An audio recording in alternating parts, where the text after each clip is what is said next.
The easier something is, the more people do it. The harder it is, the less people do it. The harder something is, and the less people do it, the less volume, the more you're going to make doing it. That's all there is to being a landlord. So at least for me, the work of it was really just reminding myself that I made a retirement decision buying this house. And the same way you go to work for your 401k, and people look at it and they're like, oh, man, this cost me $1,000. And, I don't want to put $1,000 into this. It costs me, to fix the bathroom or whatever the problem is.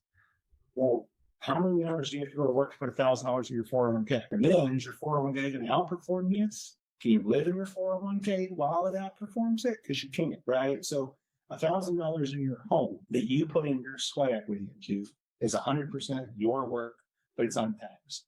If you take yourself to a job, you have to put in the work, get taxed, then pay $1,000, and then hope it comes out the other end late. It's just understanding up here that the house is so much better of an investment than almost any other piece of your time is, especially when you're in your 20s.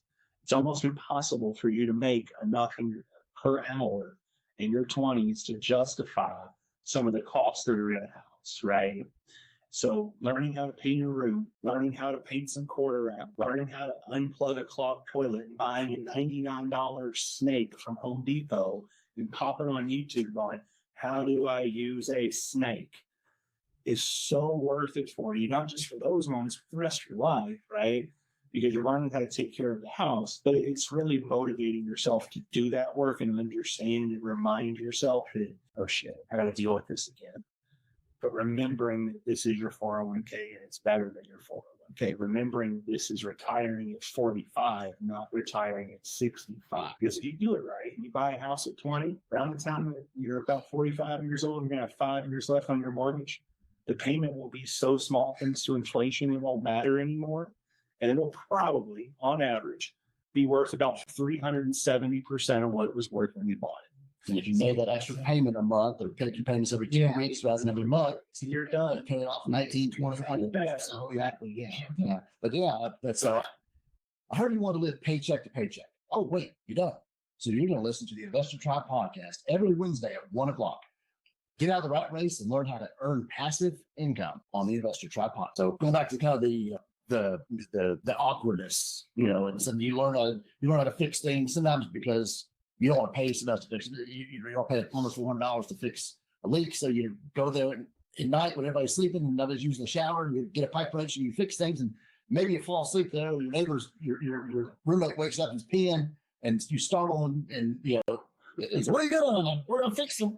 That sounds oddly specific. It's oddly specific, and so does that. Sometimes you'll have a random person crash on your couch, guy or girl. Sometimes clothed, sometimes semi-clothed, sometimes not. So it does. You're like, who does this person belong to? The amount of random humans that stayed in my house over the years it became a running gag because we had this downstairs couch that was just like a crash couch, right? Because we were kind of a bunch of frat guys anyway, a bunch of 21-year-olds. And I promise you, on at least 2 weekends a month, there was a human that was going to be there whenever I woke up in the morning. And I'd have no idea who they were, but they were in the common area. As long as they weren't making a mess and everybody was having a good time, it's fine. So I stayed in this 5-bedroom house in Detroit. Shout out to East Palmer.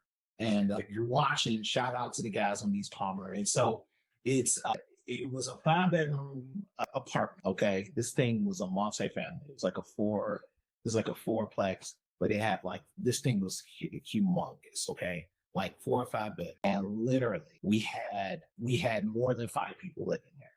We had about 3 people in the living room.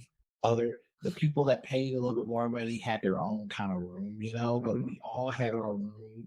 Age range from early 20s to, late 20s. So, and then we used to have people from our church community come in and they would stay with us for a couple of weeks or, maybe 3 to 6 months before they got married. So they would just come on in, live with us, hang out. And I remember at different times, I do remember the one specific time rent was $58.75. This is early 90s, okay? So the rent, is I know. Well, you got to realize they had split on that. right? I mean, it was larger. The complete rent was maybe close to maybe $600, $700, $800, but by the time you slow it down, you're down to it's like $50, $60. But I remember $56.78, and here's the thing: guys had a hard time paying. $60. It's early 90s. It was just different times. Gas was like 89 cents a gallon, right? So it was, everyone was making $3 an hour. So it's just really